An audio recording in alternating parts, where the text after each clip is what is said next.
안녕하세요. 지리정보체계론 7주차 실습을 시작하겠습니다. 이번 주는 지난 6주차에서 만들어진 마스터 파일을 이용해서 본격적으로 해도닉 모형을 이제 한번 실행해 보도록 하겠습니다. 우선 여러분들 이 실습을 시작하기 전에 지난 시간에 여러분들이 제출했던 과제 아파트 마스터 3라는 쉐입 파일이 있죠. 그 쉐입 파일을 먼저 불러와야 됩니다. 그래서 지금 여기 QGIS가 지금 열려진 상태인데 거기서 아파트 마스터 3 가장 최종적으로 만들어진 데이터 있죠. 그거부터 좀 가져오도록 하겠습니다.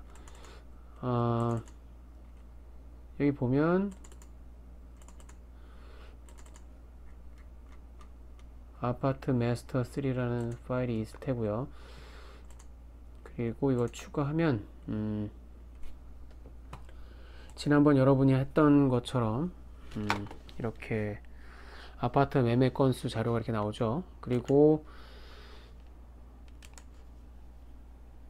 그 필지하고 결합되지 않은 부분은 다 지웠었죠. 그래서 883개. 근데 아마 여러분들 경우는 조금씩 다를 수 있을 거예요. 이거는 왜냐면 원래는 2만여 건의 그 매매 건수에서 우리 저 천여 개를 이제 무작위 추출했었잖아요. 그래서 무작위 추출하는 것은 사람마다 다르고 같은 사람이라도 여러 번 수행하면 다 다르게 되어 있거든요. 그래서 아마 여러분들은 뭐 이게 800개가 되는 분들도 있고 뭐 900개 막 그 개수가 다양할 것이라 저는 생각을 합니다. 어쨌든 중요한 거는 여러분들이 그 사용했던 거 중에서는 분명히 뭔가 필지하고 안 맞는 부분이 있어서 삭제가 되는 부분들이 있을 겁니다. 그래서 그런 부분이 있다라는 걸 생각을 하시고요. 지금 이제 요 자료를 이제 다른 이름으로 일단 저장을 할게요. 이 쉐입 파일에 보면 이제 속성 테이블 있잖아요. 이 부분을 또 다른 표로 이제 내보내려고 합니다. 그래서 내보내는 거는 이제 이렇게 하면 되거든요. 오른쪽 클릭해서 내보내기, 그 다음에 객체를 다른 이름으로 저장. 근데 보면 포맷이 여러 개가 있죠. 어떤 분들은 쉐입 파일로 되어 있기도 하고 어떤 분은 다른 걸로 될 수 있는데 지금 이제 이 속성표를 표로 내보내려고 하거든요. 그럴 때 여러분들이 쉼표로 구분된 값을 이용하기를 적극 권장합니다. 여기 보면 엑셀 파일도 있는데 이거는 지금 여기서 맞지 않습니다. 그래서 적극적으로 권장하기를 제가 쉼표로 구분된 값으로 다른 이름으로 저장하시길 바랍니다. 그리고 파일 이름은 이렇게 약속을 해보죠. 마스터 데이터, 마스터 데이터라고 이름을 짓겠습니다. 그리고 저장하고 그 다음에 확인. 그리고 인코딩은 반드시 EUCKR로 바꿔주시길 바랍니다. 그리고 확인 누르시면 어쨌든 이렇게 표가 지금 내보내졌습니다. 여러분들의 있는 로컬 폴더에 아마 저장될 겁니다. 그래서 이거는 여기서 이제 작업이 끝났습니다. 그래서 이거는 더 이상 이제 필요 없고요. 그 다음에 R을 지난번 R 설치하는 방법에 대해서 저희가 설명을 드렸었죠. 아마 R을 설치하시면 다음과 같은 창이 뜰 것입니다. 이 정도로 이제 이렇게 해놓으면 이제 분석의 준비가 이제 된 거라고 보시면 됩니다.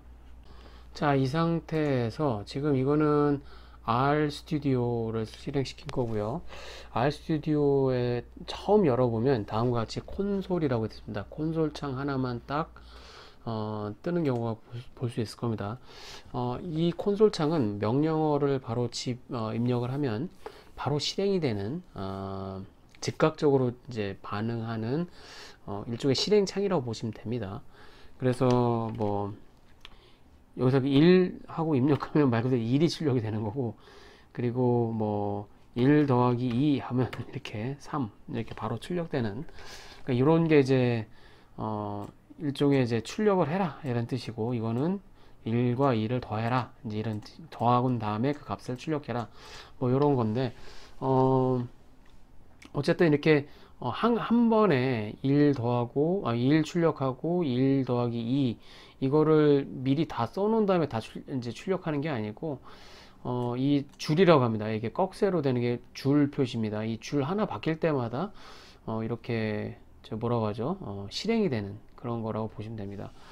자, 대신 이제 이런 방식 말고 미리 내가 어떤 동작을 취하게 하는 일종의 그런 걸 이미 미리 다 작성을 하고 그리고 그 다음에 실행시키는 방법도 있는데 그걸 소위 말해서 미리 준비해 두는 거 어떤 명령어나 어떤 여러 작업에 관한 여러 가지 명령어들이 있습니다. 그걸 미리 다 작성을 해는 동작 그런 걸 이제 작성을 하고 미리 만들어 놓은 것을 스크립트라고 합니다. 소위 말해서 마치 이제 대본 같은 거, 그러니까 대본을 미리 준비시켜 놓고 그 다음에 콘솔창에서는 그거를 다 일괄적으로 다 처리하는 그렇게 두 가지가 있다고 보시면 되고요. 지금 원래는 여러분들이 RStudi오를 처음 사용하시면 다음과 같이 콘솔 창만 나오게 됩니다. 대신 여러분들도 이제 여기서 앞으로는 이제 이 콘솔 창보다는 스크립트를 많이 작성을 하셔야 돼요. 뭐 이 R을 쓴다면 그래서 그 스크립트 창이 따로 있어요. 그래서 그건 어떻게 보냐면 여기 보면 파일이 있죠. 위에 거기 보면 new 파일이 있죠. 그리고 여기 보면 R 스크립트라고 있습니다. 단축키로는 컨트롤하고 쉬프트 한 다음에 N 누르면 R 스크립트 창이 뜹니다. 다음과 같이요. 이게 스크립트 창입니다. 그리고 밑에 대체로 여기 밑에 있는 거는 콘솔 창이고요. 그리고 이 콘솔 창을 지우는 방법은 뭐냐면 컨트롤하고 L. 이 콘솔 창을 이게 지저분하잖아요. 이건 결과물이라서 이걸 없애고 싶다. 그러면 컨트롤하고 L 누르면 이렇게 싹 지워집니다. 창이. 자, 그리고 아까 똑같은 방식 이렇게 1 하고 그리고 1 더하기 2 지금 제가 엔터 치면서 작성하는데 이 콘솔 창에는 아무런 반응이 없죠. 아까는 제가 1 하고 엔터 치면 그냥 1이 출력되고 1 더하기 2 하고 엔터 치면 바로 3이 출력이 되잖아요. 이게 이제 컨트롤 창의 특성인 거고 스크립트 창에서는 말 그대로 실행하기 이전에 모든 동작을 미리 이렇게 작성을 시켜 놓는 겁니다. 그래서 이렇게 실행시키는 방법은 뭐냐면 이 스크립트를 이제 미리 작성하고 내가 이 첫 번째 줄 이거를 실행시키고 싶다. 그러면 이렇게 선택하거나 아니면 선택 안 해도 돼요. 커서를 갖다 놓은 상태에서 컨트롤 엔터를 치면 됩니다. 해당 줄에 그 스크립트를 내가 실행하고 싶다. 그러면 다시 한번 말씀드리지만 그 해당 줄에다가 커서를 갖다 놓고 컨트롤 엔터 치면 다음과 같이 출력이 됩니다. 2를 출력하라는 뜻과 같은 거거든요. 그 다음에 1 더하기 2를 출력하고 싶다. 그러면 여기 해당 줄에 놓고 커서를 갖다 놓고 컨트롤 엔터 치면 똑같이 실행이 됩니다. 자, 이게 이제 스크립트 창과 콘솔 창의 차이라고 보시면 됩니다. 그래서 스크립트 창은 미리 노트 테이킹을 하는 거 똑같다고 보시면 돼요. 그래서 여기다 미리 작성을 해놓고 그리고 이걸 또 저장할 수 있어요. 그래서 저장한 다음에 나중에 또 불러와서 볼 수가 있습니다. 그래서 이제 일종의 이런 거를 말해서 코드를 짠다라고 합니다. 그래서 이런 코드를 짜놓으면 처음에는 좀 힘든데 나중에 이거를 다시 볼 수 있고 내가 어떤 작업을 어떤 식으로 어떤 순서에 의해서 작성한지가 일단 보일 거 아니에요. 그리고 이거를 다시 사용할 수가 있겠죠. 콘솔 창은 그냥 써놓고 하면 그냥 쓱 없어지는 즉시성은 있지만 바로 없어져 버리는 저장되지 않는 그런 단점이 있죠. 그래서 소위 말해서 코딩을 한다는 건 이 스크립트를 작성하는 거라고 보시면 돼요. 아시겠죠? 자, 그러면 이걸 다 지우고 우리가 원래 하려고 했던 거 헤도닉 프라이스 모델 이거를 돌리려고 하는데 이 동작을 구분해서 보면 돼요. 크게 자료를 불러오면 되겠죠. 그 다음에 여기서 뭐 독립변수 종속변수 뭐 독립변수 를 파악하고 그 다음에 뭐가 있죠? 먼저 기초 통계도 계산을 하고 싶죠. 그리고 이제 어차피 이거는 헤도닉 모형은 다중선형 회귀 모형이기 때문에 각 변수별로 어느 정도 정규성이 담보돼야 됩니다. 그래서 뭐 정규성을 측정 해보는 거고, 그리고 다음에 우리가 말했던 다중회귀 분석을 실시하면 되겠죠. 대충 이런 뭐 이 안에 또 세부적인 동작이 들어가겠죠. 뭐 자료를 불러왔는데 좀 깔끔하지가 않아 가지고 뭐 좀 가공 다시 한다거나 이런 부분들도 있겠죠. 뭐 그런 부분들도 사실은 이렇게 다 작성을 할 수가 있는 거죠.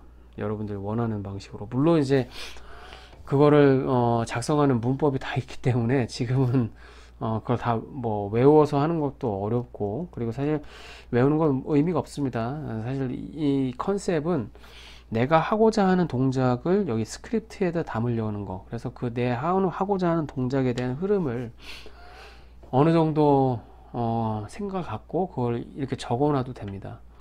사실 이렇게 자료 불러오기라고 돼 있잖아요.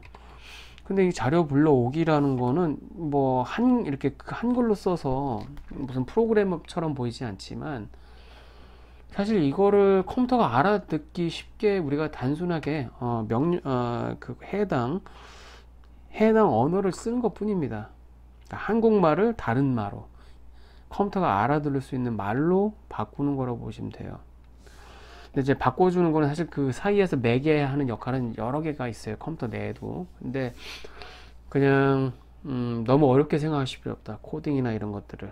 그래서 중요한 거는 내가 무엇을 하려는지 구체적으로 다 일일이 다 정의를 해줘야 되는 거다. 그게 이제 코딩의 기본이라고 보시면 되고 프로그래밍 기본이라고 보시면 됩니다.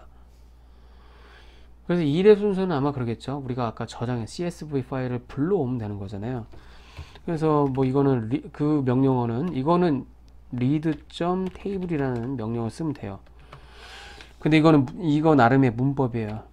그래서 뭐 이렇게 read table하고 괄호 열고 괄호 닫고 이거는 불러와라, 이제 그런 뜻인데, 무엇을 불러오냐, 여기다 소스, 그 자료의 소스를 불러오고 그 다음에 옵션, 여러 가지 옵션을 넣어주면 됩니다. 이런 식이에요. 구조는 간단해요. 그래서 소스가 어디냐면 파일이 어디에 있는지, 그러니까 예를 들면 어떤 특정한 물론 이제 포맷이 있어야겠죠. 특정한 포맷에 갖고 있는 파일이 어딘가 컴퓨터에 저장돼 있다고 하면 소스가, 그러면 그 파일의 경로를 여기다 적어주면 돼요. 그렇게 하는 겁니다. 그래서 그렇게 보시고, 옵션은 이제 그 이외에 이제 세부적으로 다뤄질 건데, 크게 보면 이거는 자료를 불러오는 거라고 보시면 돼요. 아시겠죠? 자, 일단은 자료를 불러오는 건데, 구체적으로 얘기하면 좀 더 전문적으로 보면 로컬 폴더에 저장된 아파트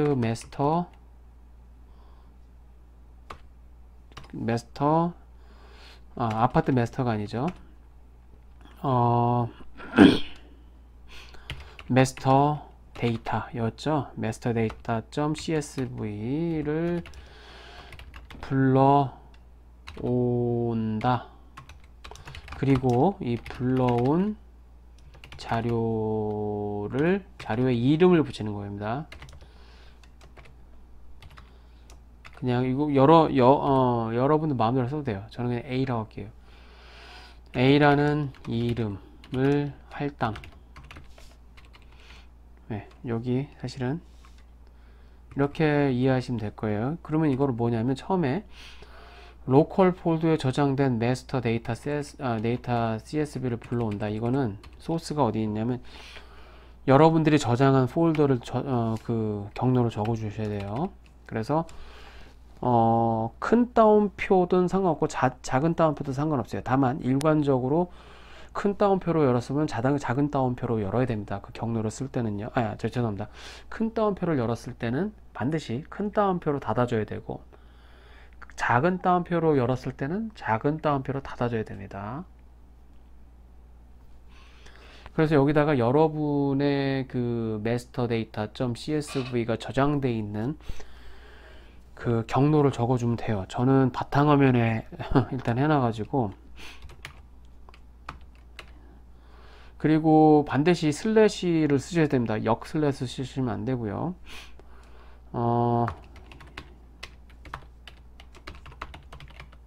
그리고 마지막으로 데스크탑, 저는 이제 바탕화면이라서 이런 경로를 갖고 있고요.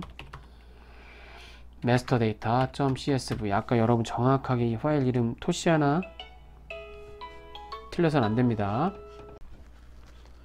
아래서 어떤 특정 테이블을 가져오는 명령은 read 테이블이라 했고, 그 다음에 이렇게 파일 경로를 해준 다음에 이거를 실행을 시키면 되는데, 그 전에 여기 CSV 파일에는 옵션들이 좀 여러 개가 있어요. 그래서 우선 구분자를 알려줘야 돼요. 구분자.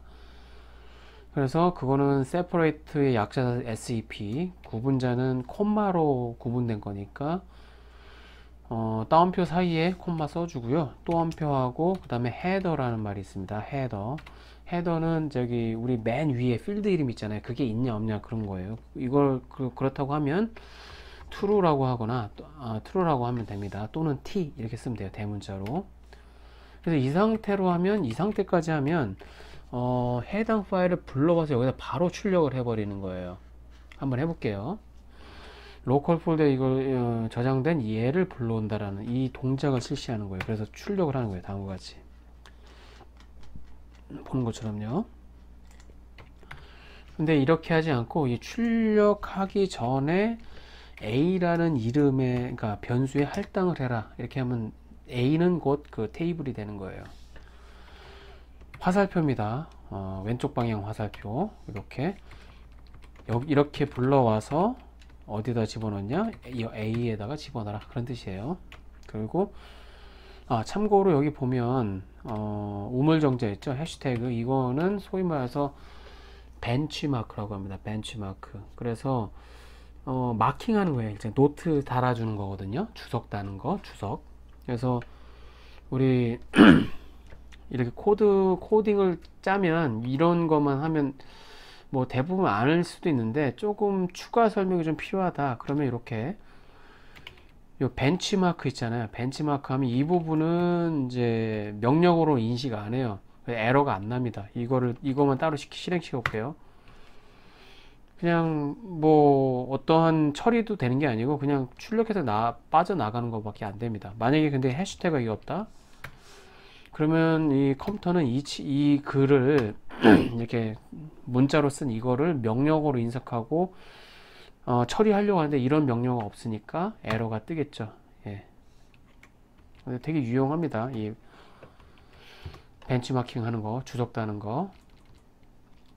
그래서 결국엔 지금 A라는 일단은 그 마스터 데이터를 불러왔죠. 그리고 나서 그 A라는 이름을 저장을 합니다.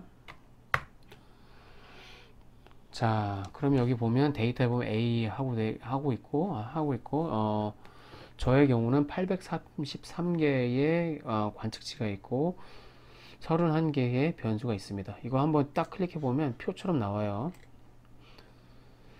이렇게 나옵니다. 우리가 그때 아파트 마스터 3에서 나온 속성표하고 똑같다고 보시면 됩니다. 자, 그 다음에 우리 여기 보면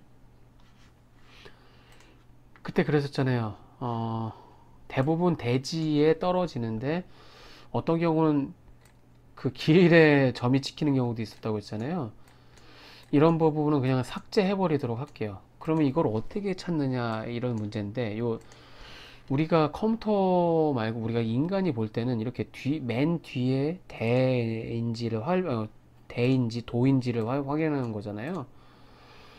그래서 여기 도가 발견됐네. 그럼 얘는 잘못 만들어진 자료다 해서 이 부분을 지워버리면 되고, 이렇게 하는 거를 컴퓨터에다 시키면 돼요. 비슷한 동작을.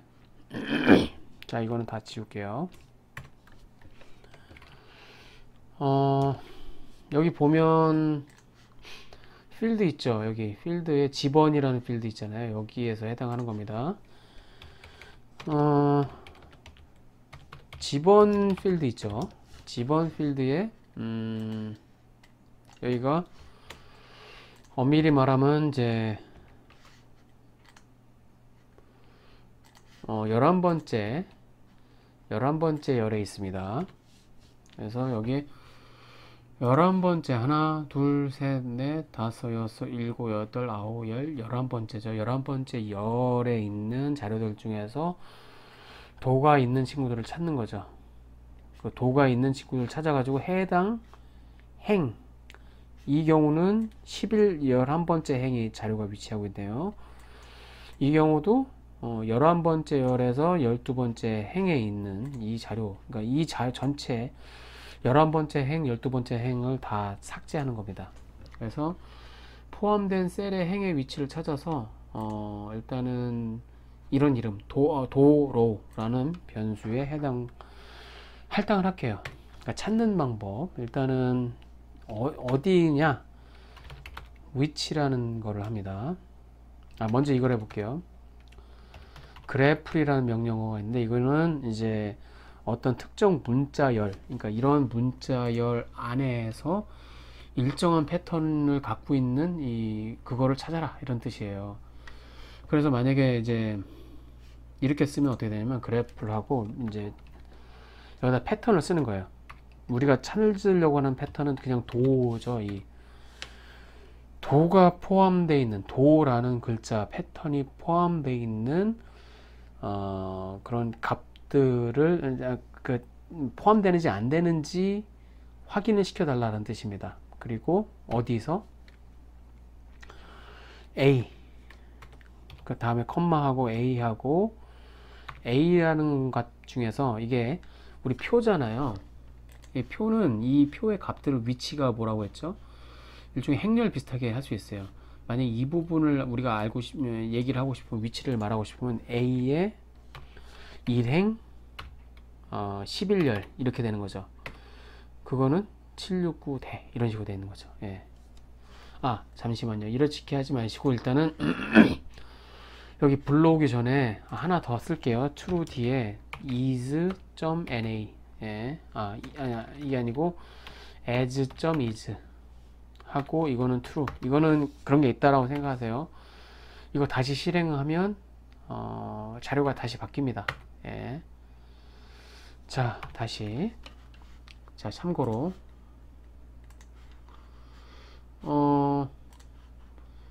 그래서 이 위치를 말하는 거예요. 그래서 이제 보통 그러니까 데이터셋 이렇게 하고, 꺽쇠, 큰 꺽쇠, 이제 행과 열로 되어 있는 경우는 컴마로 구분하는데, 요 컴마 왼쪽은 행의 위치를 말하는 거예요. 행, 로우, 그리고 뒤에는 컬럼의 위치를 말하는 겁니다. 그래서 A의 1행 11열이면 796대라는 자료, 이게 이렇게 있는 거예요. 그래서 여기 보면 1행 11열이 어디냐면 여기거든요. 이거죠. 자, 이렇게 표현하는 거라고 보시면 돼요, 자료를. 자, 그래서 여기 다른 게 아니고 어느 부분에 도가 포함되어 있느냐라는 걸 우리가 알고 싶어요. 그건 뭐냐면, 여기 지번이라는 이 순수하게 그러니까 지번이라는 행에 한정하고, 죄송합니다. 지번이라는 열에 국한하고, 그 국한된 열 중에서 모든 행의 자료를, 그러니까 이 부분을 우리가 다 보고 싶은 거예요. 이 부분에서 도가 포함되어 있는지를 확인하려고 하는 거예요. 그래서 이렇게 하나씩 보는 거예요. 여기 지번이라는 열만 딱 보고 모든 행 하나하나 이제 보는 거예요. 행이에요, 이제 행. 11열 중에서 1번 행은 이거예요. 796대. 여긴 도가 포함이 안 돼 있어. 그러면 이게 포함되어 있느냐, 도가? 그럼 아니다 라는 뜻이에요. 여기도 아니다, 이것도 아니다, 아니다, 아니다, 아니다, 이렇게 일일이 모든 행이죠. 이건 모든 행을 하나씩 보는 거예요. 그러다가 여기 도가 있네? 그렇다. 이게 마킹을 하는 거예요. 이것도 그렇다. 13번째 행은 13번째 행은 여기에서는 도가 포함이 안 돼 있네. 아니다. 이것도 아니다. 아니야. 이런 식으로 마킹을 하는 거예요. 마킹하는 방법이 이제 그거예요. 이거 그래플 찾아서 있는지 확인해라 라는 뜻이에요. 어디에? A에 아까 11번째 열이라고 했잖아요. 컴마하고 컴마 오른쪽에 11 이렇게 쓰면 돼요. 그럼 여기 컴마에 아무것도 안 쓰면 뭐냐면 모든 행을 의미하는 거예요. 아시겠죠? 그럼 모든 행에 11열에 국한되어 있지만 모든 행을 다 조사해라. 아까 우리가 했던 거 똑같아요. 그러면 얘가 우리가 883번을 다 보는 거예요. 그래서 그거를 그러다 아니다 그러다 아니다 그러다 아니다 이렇게 판단을 내주는 거예요. 이거 한번 실행시켜 볼게요. 실행시키는 방법 컨트롤 엔터 하면 이 부분 이 해당하는 줄은 실행되는 거죠. 자 이렇게 나와요. 첫 번째 11행 1열 죄송합니다. 1행 11열 아까 그 자리에 거기에 도가 포함되어 있냐? 아니다. 그래서 이렇게 false라고 찍히는 거예요. 두 번째 행에 있는 거 여기 두 번째 행에 11번째 열 여기 집원 여기에 도가 포함되어 있느냐? 라는 뜻이에요. 없죠. 아니다. 그래서 false로 계속 찍히는 거예요. 이런 식으로 세 번째, 네 번째, 다섯 번째, 여섯 번째 행 일곱 번째, 여덟 번째, 아홉 번째, 열 번째 행도 계속 false예요. 없다. 아니다 라는 뜻이죠. 그 다음에 true가 나왔네요. 도라는 글자가 포함되어 있느냐? true. 그런 겁니다. 12번째도 true. 이거예요. 그런데 어떻게 보면 이 true 값만 찾으면 될 거잖아요. 그쵸? 그리고 우리가 알고 싶은 거는 이 true 값이 할당된 행의 그 위치를 알고 싶은 거예요. 여기서는 우리가 눈으로 세보면 되잖아요. 하나, 둘, 셋, 넷, 다섯, 여섯, 일곱, 여덟, 아홉, 열, 열하나, 열둘 이렇게 나올 수 있죠. 11, 12가 되는 거겠죠. 요 행의 위치를 좀 알고 싶어요. 그럴 때는 어떻게 하냐면 이 상태에서 위치라는 걸 쓰면 돼요. 요 앞뒤로 다 다운표로 열어주고 닫아주고 하셔야 돼요. 그 다음에 위치라는 명령어로 쓰면 됩니다. 그리고 이 상태에서 한번 실행을 해 볼게요. 아까는 도가 포함되냐 안 되냐 이런 거를 가부 여부를 다 일일이 다 했잖아요. 그 중에서 여기는 포함된 거만 보여주는 거예요. 그리고 그 포함된 거에 그러니까 true가 포함된 거에 위치를 보여주는 겁니다. 그래서 이렇게 해서 이걸 또 실행시켜 볼게요. 자 뭐라고 나오죠? 11, 12 네. 이렇게 출력된 거 중에서 true인 애들만 뽑아내는 거예요. 그렇다 기다인 친구들만 뽑는 거예요. 그러면 11번째 12번째 행이 나오는 거죠.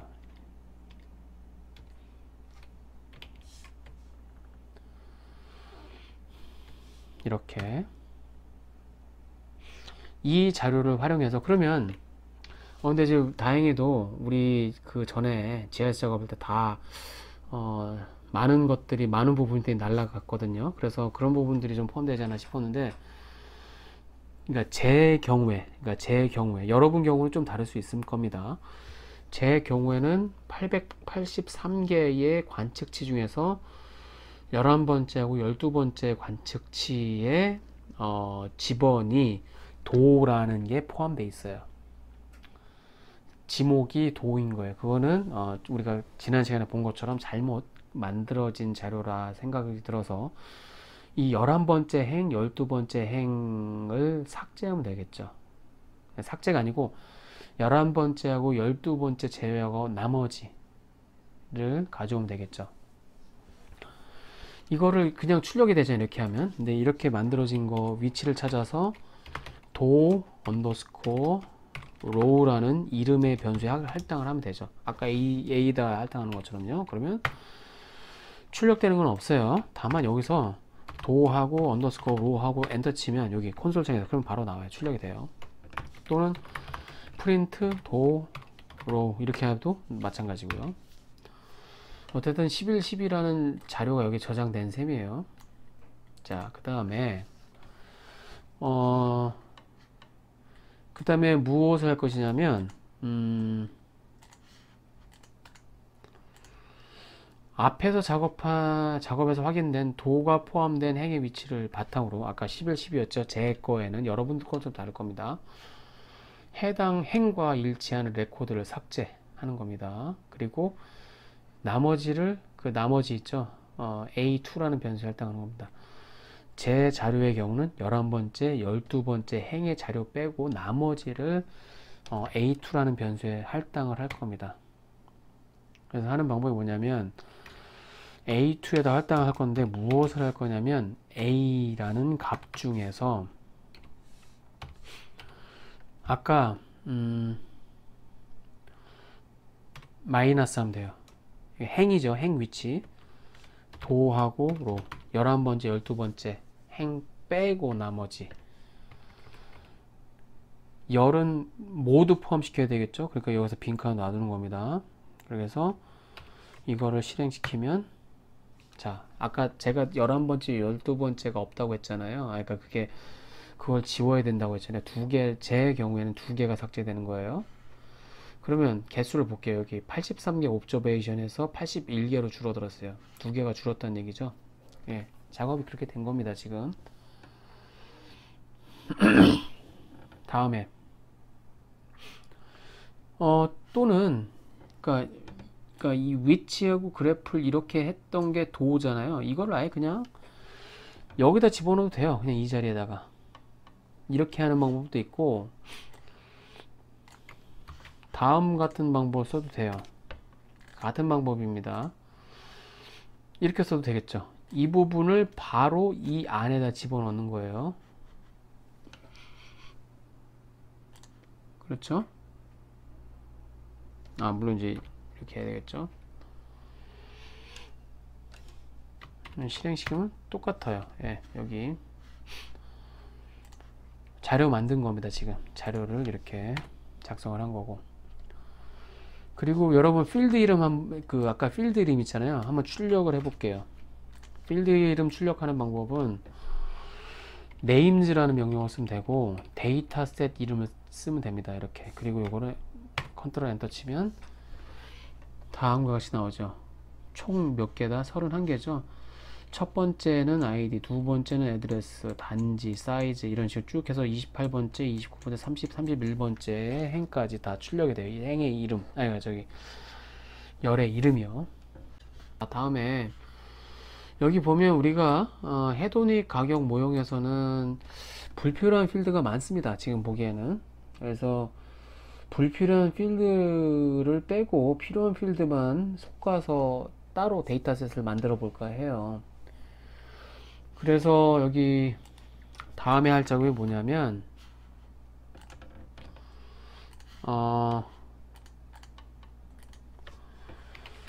필요한 필드만 추출해서 A3라는 새로운 이름에 할당을 합니다.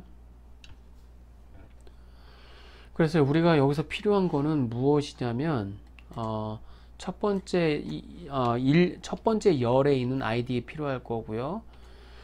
그 다음에 5번째 열에 있는 프라이스, 그리고 4번째 열에 있는 사이즈, 6번째 열에는 플로어, 층고, 그리고 7번째 열에 있는 준공연도 이어, 그리고 유니트, 예, 그리고 이렇게 쭉 이렇게 만들 수가 있죠.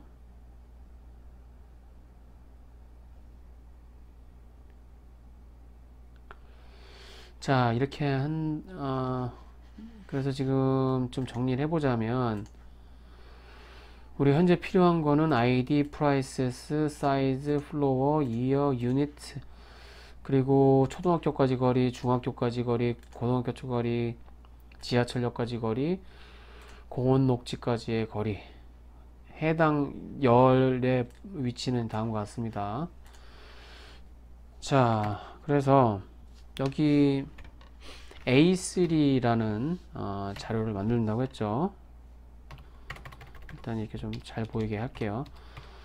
A3는 어디서 오냐면 A2에서 오는 거예요. 이 상태도 그대로면 A2 그냥 A3로 들어가는 거면 또 똑같아져요. 이 중에서 정의를 하는 거예요. 행과 열을 구분할 때 오케이, 모든 행은 다 가져와도 돼. 하지만 열은 좀 선택적으로 가져와라 라는 거예요. 그래서 이 특정 숫자를 나열하는 거는 이런 다음 방식과 같은 방식을 쓰면 됩니다. C하고 괄호 열고 괄호 닫고 그리고 해당 번호를 넣어주면 됩니다. 그래서 우리 첫 번째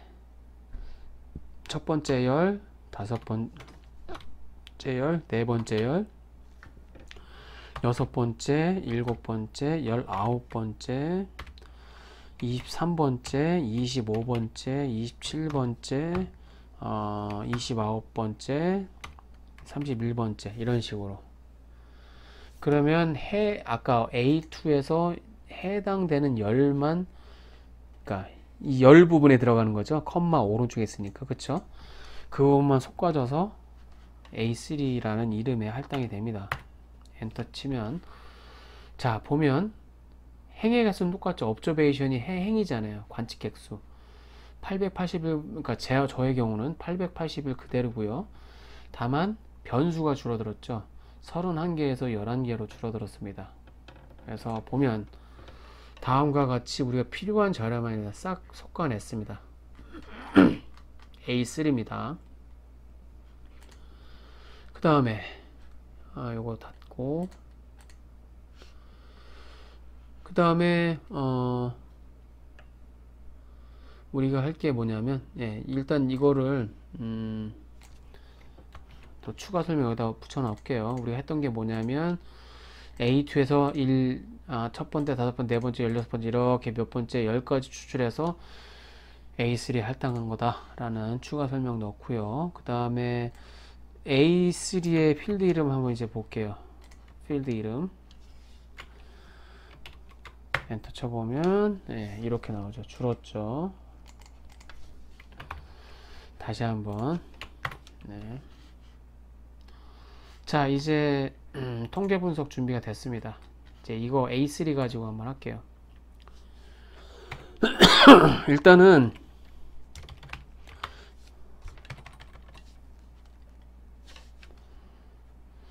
기초 통계 작성하기, 많은 걸 할 수 없습니다. 그래서 그냥 간단하게 여러 가지만 몇 가지만 해볼게요. 일단 평균, 최소값, 최대값, 표준 편차 한번 해볼게요. 일단은 다음과 같이 평균, 최소값, 최대값 이런 식으로. 평균 같은 경우는 다음과 같이 쓰면 됩니다. S apply, 이거는 이제 여러 가지를 다, 원래는 이제 평균 값을 구하는 명령어가 mean이라는 명령어예요. 그리고 만약에 우리가 평균 가격을 알고 싶다 그러면 A3 데이터에서 여기 달러 표시하고 필드 이름 적어주면 돼요. price 이렇게 하면 나오거든요. 근데 이거를 일일이 다 해줘야 돼. 다른 변수들도 예를 들면 뭐죠? 이어, 평균, 연도 이런 식으로 이거 11번 다 해줬는데 그렇게 하기 싫어서 요 S apply, 여러 번 적용시키는 이 명령어를 쓰고, 공식은 다음과 같습니다. 어느 부분을 이제 적용시킬 거냐면 A3 부분에서 두 번째 열부터 이렇게 콜론 쓰면 됩니다. 콜론, 땡땡, 세미콜론이 아니고요. 2하고 11하면 두 번째 행부터 11번째 행까지. 왜 첫 번째는 안 하냐면 첫 번째는 아이디잖아요. 아이디의 평균값을 구하는 게 별 의미는 없죠. 그래서 선택적으로 이렇게 해놨습니다. A의 2부터 11까지의 평균을 구해라. 그리고 콤마하고 민 하면 최소값, 맥스면 최소값, S는 표준 편차. 이거 하나씩 실행시켜 볼게요. 평균값은 다음과 같습니다. 아파트 가격은 평균 2억 9천 정도, 2억 900만 원 정도 되고요. 그러니까 제 자료에 근거하면 그렇습니다. 여러분 자료는 조금 다를 거예요. 평균 제곱미터는 72제곱미터. 예, 대략 한 20여 평 좀 넘는 거고, 평균 층수는 대략 8층 정도.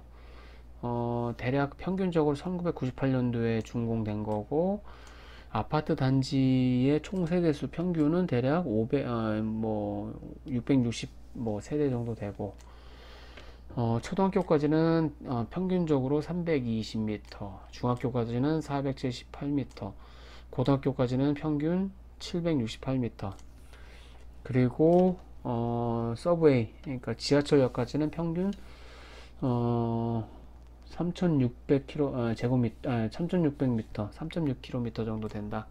직선거리로. 공원 녹지까지는 평균 326m 떨어져 있다. 평균 값은 그렇다는 얘기죠. 최소 값을 보면 아파트 같은 경우는 4,800만원. 예, 지금 제가 가져온 샘플에서는요. 여러분 샘플은 좀 다를 수도 있습니다. 그리고 제일 작은 평형수가 제곱미터가 15제곱미터. 이게 너무 작네요. 아마 임대 아파트 쪽이지 않을까 싶습니다. 대략 5평도 약간 안 되네요. 못 미치네요. 1층인데도 있고 1978년도에 지어진 것도 있고, 아파트 단지라고는 하지만 사실 나홀로 아파트일 것 같습니다. 전체 세대수가 22세대. 그리고 가장 짧은 거는 이제 67m가 가장 가까운 거고, 초등학교까지 22m, 124m 이렇게 볼 수가 있습니다. 자, 뭐 이런 식으로 최대값, 그 다음에 최대값도 이제 이러면서 대략적인 자료에 우리가 그 자료의 성격을 좀 보는 거죠. 그러니까 자료의 그 속성들의 이제 평균을 이제 어떤 패턴을 좀 보는 것이겠죠. 표준 편차 있고, 이걸 나중에 이런 것들을 싹 복사해서 표로 정리해서 이렇게 활용해도 되는 거거든요. 보통 이제 기초 통계하면 이런 평균 최소값, 최대 표준 편차 이런 것들을 정리하고, 그거에 따라서 이제 해석을 좀 하는 것이죠. 자, 이렇게 볼 수 있겠어요. 자, 그 다음에 소위 말해서 정규성 검정이라고 있습니다. 정규성 검정. 우리가 기본적으로 회귀 분석을 할 때 자료가, 우리가 사용하는 독립변수든 종속변수든 자료가 정규 분포를 따르는 게 이제 기본 따라야 됩니다. 그게 기본 과정이에요. 그게 이제 그렇게 해야지 바람직하게 이제 예측이 되는 겁니다. 자, 근데 이제 우리가 그러니까 1등부터 그러니까 미니멈부터 맥시멈까지 쫙 줄을 세우는 거예요. 그리고 구간별로 나눠서, 예를 들면 아파트 가격이다 그러면 아까 평균이 이제 2억 9천이잖아요. 매매 가격이 평균이. 그래서 매매 가격 평균이 2억 9천이니까 이 평균 값을 중심으로 분포가 고르게 돼 있어야 되는 얘기예요. 그래서 뭐 예를 들면 2억부터 1억, 2억부터 1억 5천, 1억 5천부터 뭐 1억, 1억부터 5천부터 1억까지 이런 구간을 동일하게 해서 그 구간에 들어가는 관측 수의 그 개수를 이렇게 그리는 게 히스토그램이잖아요. 그걸 그리다 보면 정규 분포처럼 보이는지를 확인할 수가 있어요. 그래서 만약에 정규 분포를 따른다 그러면 평균값에 이렇게 근사하게, 평균값이 그 중앙에 이렇게 위치하고 그 중심으로 이렇게 종 모양으로 고르게 퍼져 있는 게 이제 정규 분포라고 볼 수 있는데요. 그래서 우리가 지금 알고 싶은 거는, 지금 우리가 갖고 있는 자료들 있잖아요.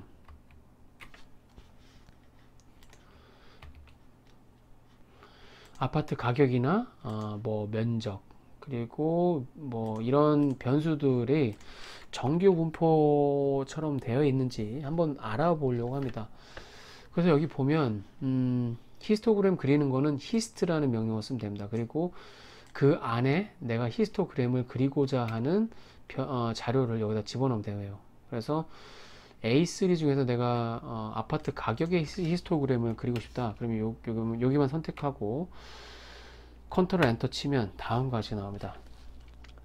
여기 전혀 정규 분포를 따르지 않아요.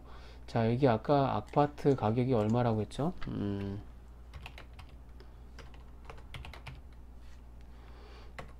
A3의 prices 2억 9천이라고 했죠? 대략 2억 9천이 대략 요 정도쯤 될 것 같은데, 이 중심으로 이렇게 종 모양의 그게 형성이 되는데, 이거 보면 이렇게 밑으로 쭉 빠졌죠. 이런 경우는 이런 경우 바로 쓰면 조금 곤란합니다. 이거를 정규 분포화 시키는 게 낫는데, 지금 보면 자료가 약간 지수 형태로 이렇게 그려져 있잖아요. 이렇게 확 올라갔다 확 떨어지는 이 경우에는 이 값을 단위를 좀 바꿔주면 되죠. 단위를 이거를 로그 값으로 바꾸면 이게 정규 분포로 됩니다. 아시겠죠? 이건 자료를 조작하는 게 아닙니다. 모든 자료를 동일하게 적용시키는 거니까 이건 변환인 거죠. 그래서 이 경우에는 로그 값을 취해서 한번 히스토그램을 그려볼게요. 지금 그래서 미리 제가 적어놨습니다. 히스토그램 A3 프라이스 이거 자체를 로그 값을 취한 다음에 그것을 히스토그램을 그리는 거예요. 한번 해볼게요. 자, 어떻습니까? 거의 완벽한 정규 분포라고 해도 무방할 정도로 만들어지죠. 대신 이제 값이 조금 달라지겠죠. 예를 들어서 2억 5천이잖아요. 그러니까 로그 값에 그러니까 2억 5천인데 이제 만 단위로 환산한 거니까 일시, 100, 1000, 만 이렇게 해볼게요. 2만의 로그 값을 취하면 대략 뭐 10 정도 되는 거죠. 그래서 이제 평균 값이 대충 여기에 형성되고 아까 그 평균 값이 여기 이쯤에 위치하겠죠. 그리고 다른 값들도 로그 값으로 변환되는데 그게 로그 값 변환되는 폭이 크면 클수록 이제 확실하게 되는 거죠. 그래서 이렇게 거의 정규 분포 형태를 띈다. 그래서 이런 식으로 확인해 보시면 좋을 겁니다. 그래서 예를 들면 이제 사이즈 같은 것도 그래요. 사이즈 요거 37번째 줄에 있는 37번째 줄에 있는 이 제곱미터 면적도 되게 지우쳐져 있죠. 그래서 이것도 로그 값을 취해 볼게요. 거의 좀 비슷하게 되죠. 그 다음에 층수도 예, 이거 로그 값 취하면 대략 이 정도 되고 유닛 그러니까 아파트 단지의 총 세대 수를 보면 약간 좀 더 치우쳐져 있죠. 이것도 로그 값을 취하면 이건 완벽하진 않지만 좀 비슷하게 갑니다. 그 다음에 초등학교까지의 거리 또 이렇게 아까 좀 치우침이 있고 약간 이제 정규 분포 비슷하게 따라갑니다. 이거는 예, 이런 식으로 확인을 해보고요. 여러분들 아마 제가 봤을 때는 이 회귀 분석을 돌릴 때는 이 로그 값을 취해서 정규화를 해서 하는 게 낫지 않을까 싶습니다.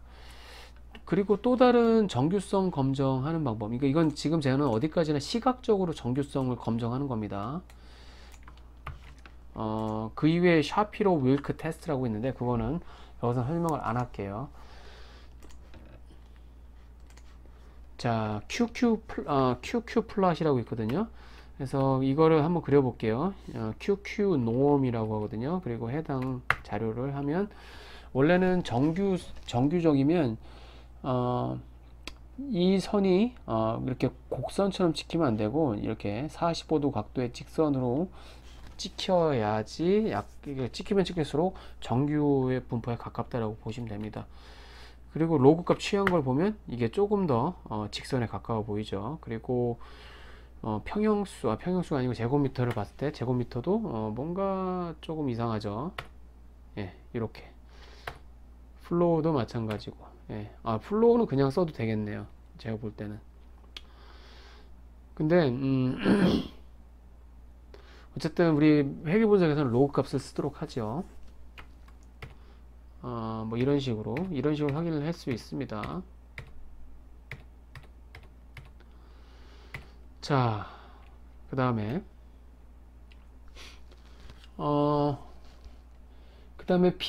상관계수를 한번 구해 볼게요. 네. 그래서 상관계수를 구하는 게 뭐냐면, 독립변수에 그러니까 종속변수 말고요, 독립변수들끼리 서로 상관성이 크면 독립변수 하나를 버리는 게 낫습니다. 예. 그리고 그러니까 독립변수가, 이거는 가정이 뭐냐면, 다중회귀 분석에서 독립변수들은 서로 독립적이어야 된다. 독립변수끼리 간에는 독립적이 돼요. 서로 영향을 줘서는 안 돼요. 원래는 엄밀하게 따지면 그런데, 어쨌든 상관성이 아예 없을 수가 없어요. 그래서 상관 분석을 했을 때 강하게 상관 분석, 그러니까 상관 개수가 0이면 전혀 상관이 없어요. 두 개의 변수를 비교했을 때, 산포도를 그렸을 때. 그런데 두 개의 변수의 상관계수를 구했는데 1이다. 그러면 A라는 변수하고 B라는 변수 그냥 똑같은 거예요. A는 B예요. 그럴 때 똑같은 변수를 그러니까 회귀 분석에 쓸 수 없습니다. 그래서 하나는 탈락시키는 게 올바릅니다. 근데 완벽하게 1이 될 수 있는 경우도 사실은 없는데, 대략 70% 정도 상관관계 0.7 정도 된다.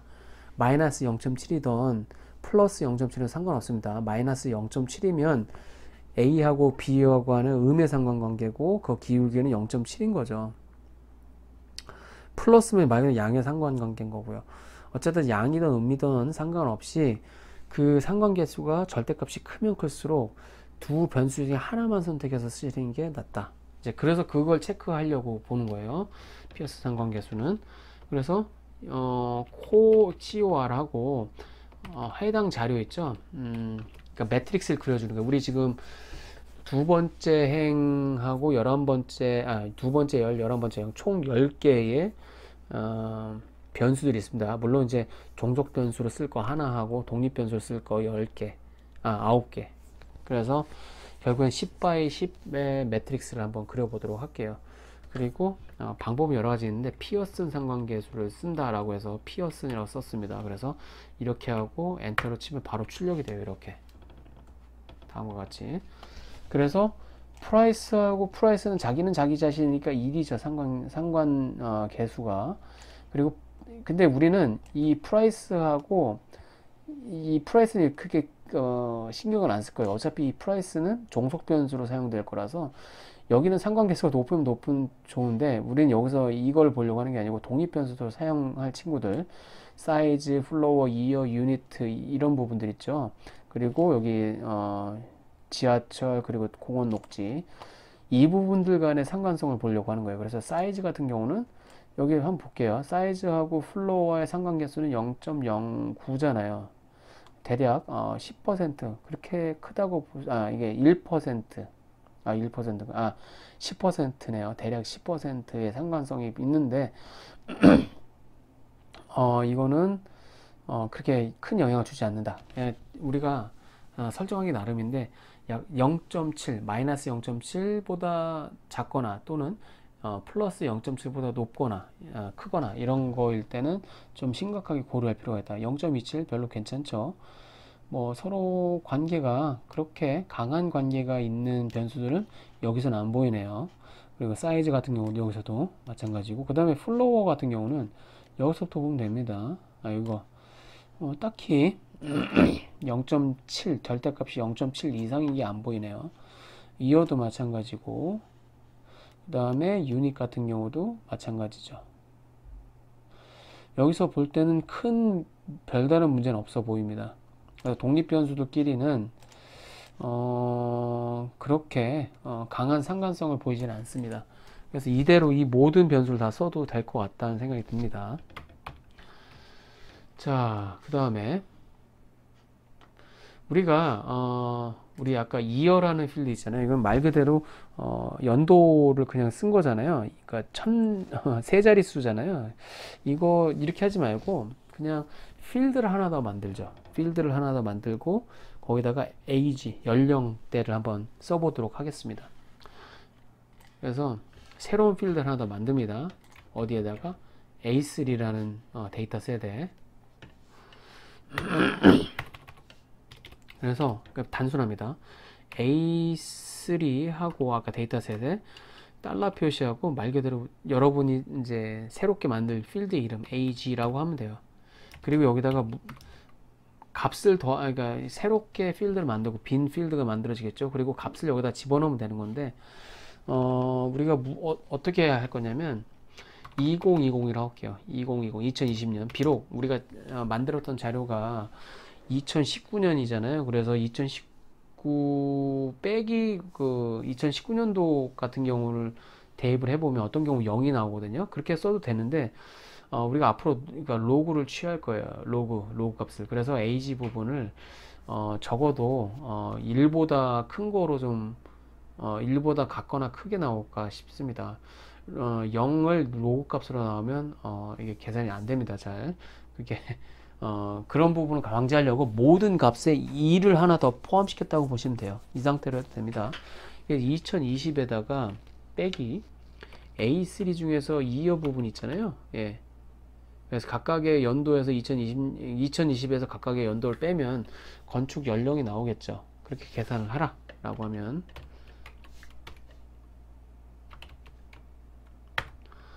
자 보세요. 아까 A3 보면 11개의 변수였는데 지금 12개 변수로 늘어났죠.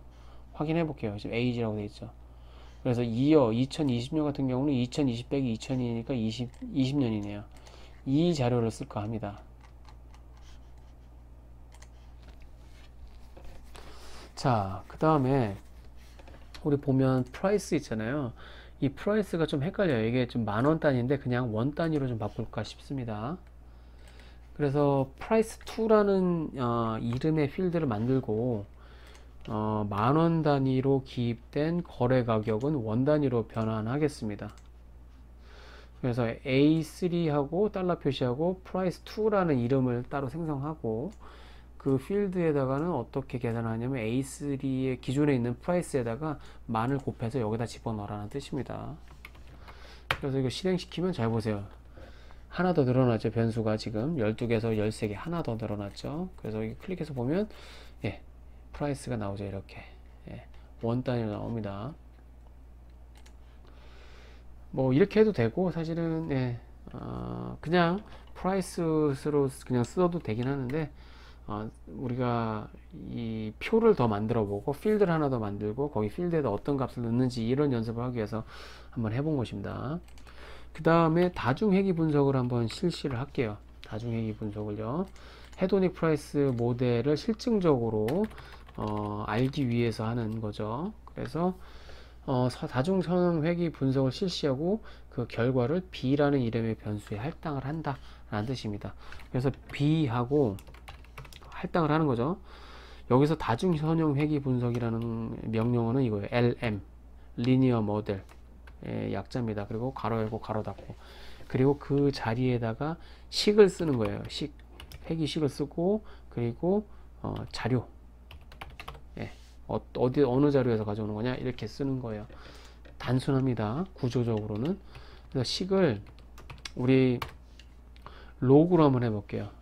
그러니까 식을 이게 독립변수 아니 독립변수가 아니고 종속변수 그리고 물결 표시하고 변수 1 더하기 변수 2 더하기 이런 식으로 쭉 나가면 됩니다. 이런 식으로 작성하면 돼요. 자, 여기서 우리 종속 변수를 그 변수 이름이 price였죠. prices 2인데 이걸 그대로 쓴 게 아니고 정규성이 좀 떨어지니까 정규성이 높은 로그 값으로 한번 해볼게요. 그리고 변수 이렇게 그리고 독립 변수는 그 위에 로그 사이즈 그러니까 다 로그 한번 취해 볼게요. 로그 값을 취한 상태에서 한번 해볼게요. 예.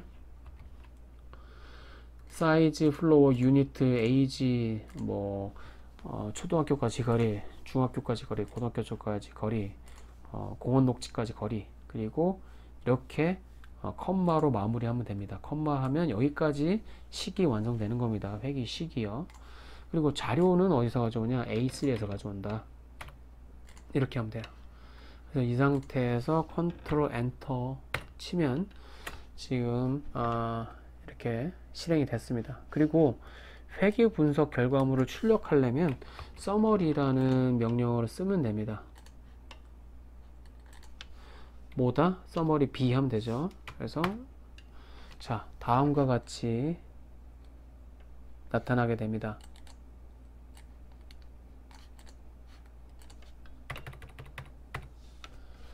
자, 보세요. 이런 식으로 명령을 쳤고, 그 다음에 여기 보면 레지듀얼이라고 있죠. 이거는 이제 잔차 분석. 그래서 원래는 이 잔차가 평균하고 중위값이 거의 0에 가까워져야 됩니다. 그리고 최대값하고 이 레지듀얼도 사실은 어떻게 보면 그 정규 분포를 따라야 돼요. 그러니까 균등한 종 모양으로. 그래서 대략 여기 1분위하고 3분위 값도 거의 비슷해야 됩니다. 그리고 미니멈하고 맥시멈도 비슷해야 되고요. 약간 찌그러진 건데 하여튼 이런 부분들을 이제 이런 구체적인 값들 나타냅니다. 그 다음에 그 밑에 중요한 거 코에피션트 계수값이라고 합니다. 그래서 계수값이라는 건데 여기 보면 여기 그러니까 종속 변수가 로그 값의 프라이스 2잖아요. 그 아파트 가격의 로그 값 취한 거잖아요.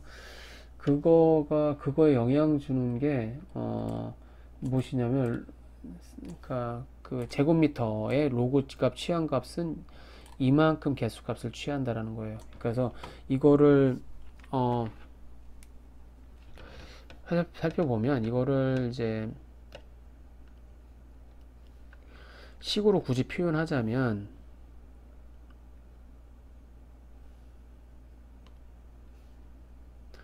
이거를 굳이 식으로 표현을 하자면 다음과 같이 로그 그러니까 회귀 1차원 식이 만들어집니다. 그래서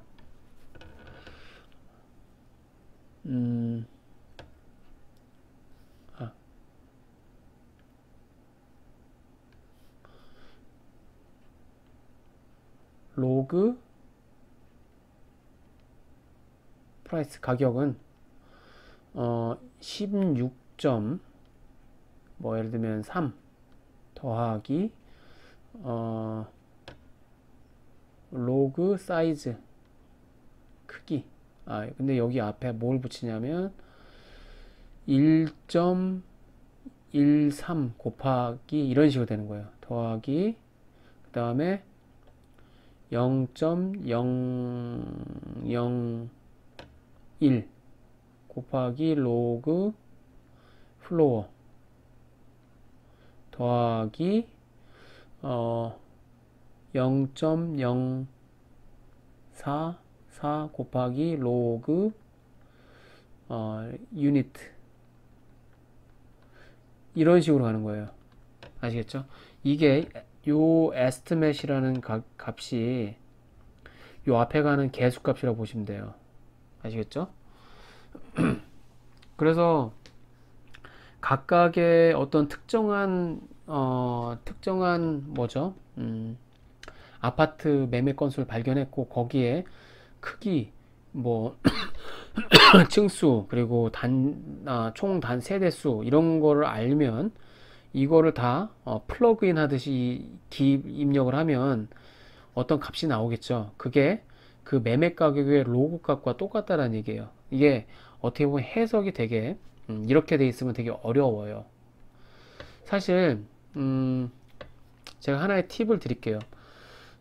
소위 말해서 로그 모델이라고 있습니다. 이게 무슨 말이냐면 독립 변수가 죄송합니다. 종속 변수도 로그 값 형태고 독립 변수도 로그 값 형태일 때 해석을 어떻게 하냐? 이거는 다음과 같습니다.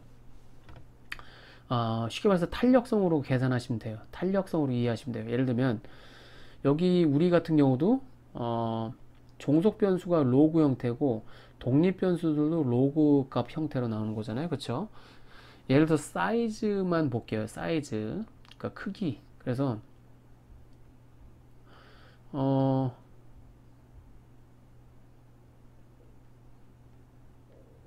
사이즈의 변화율, 그거를 퍼센테이지로 할게요. 변화율을 퍼센테이지라고 할 때, 그리고 변화율, 가격의 변화율, 그것도 퍼센테이지 변화.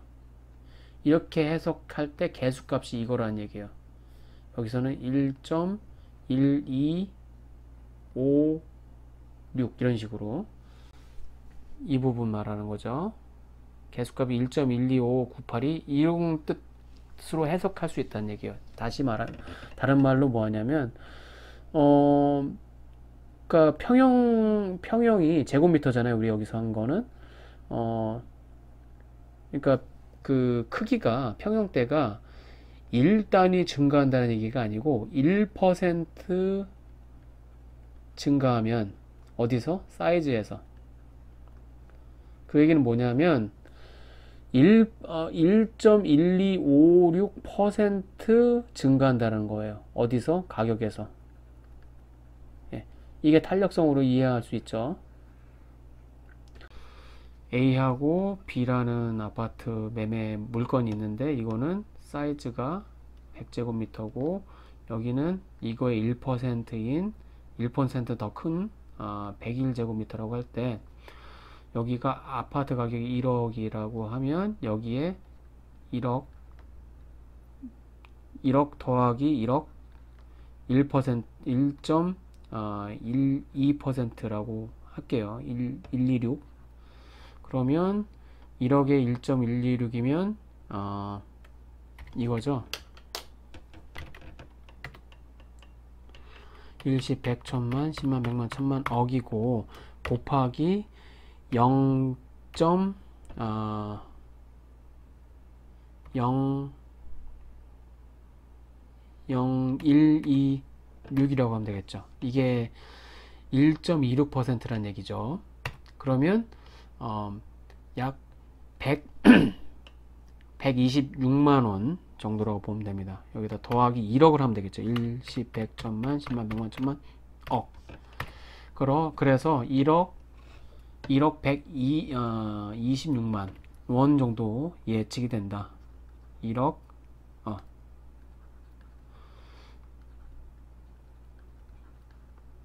1억 100만원 정도, 126만원 이렇게 예측이 된다는 얘기입니다. 자, 그래서 하여튼 이렇게 탄력성으로 계산이 될 수 있을 것 같습니다. 그리고 그 크기로 볼 때는 영향력은 사이즈가 제일 높고요. 제일 크죠. 영향력은 1%고 나머지는 뭐 가장 미미한 거는 층수인데 층수는 아예 통계적으로 의미가 없고요. 통계적으로 의미가 있는 곳에서는 있는 변수 중에서는 이 유니트라고 있잖아요. 유니트보다는 아파트의 연령이 영향의 크기가 그나마 좀 크고요.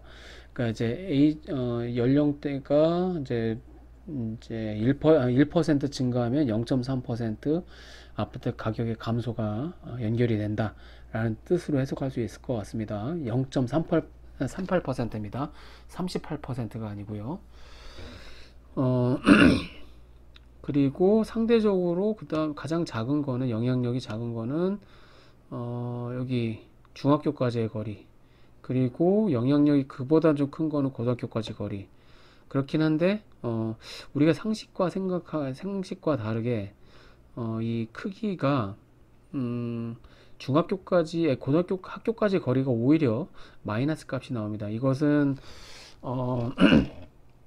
좀 더 이거를 자료를 더 자세히 봐야 되긴 하지만 아마 이 학교까지의 그 학교가 일종의 좀 쇠퇴 지역에 더 몰려 있을 경우가 그럴 것 같습니다. 쇠퇴 지역에 있을 경우에 그래 이제 그럴 경우에는 이제 주거 환경도 안 좋고 그러니까요.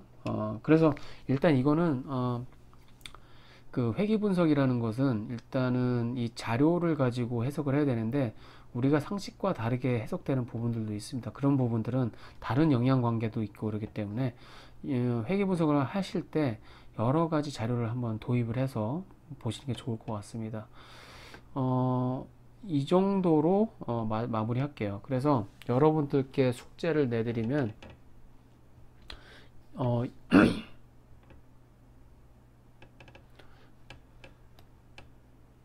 여기 여러분들이 작성했던 코드가 있죠. 이거를 다 저장하시기입니다. 저장하고 이 저장을 뭐라고 하냐면 헤도닉 프라이스 점 대문자 R 쓰셔야 됩니다. 이렇게 하고요. 이 R 스크립트 프로그램 이 파일을 과제방에 올려주시길 바라고, 두 번째로는 이 부분 그 회계 분석 결과물을 출력을 해서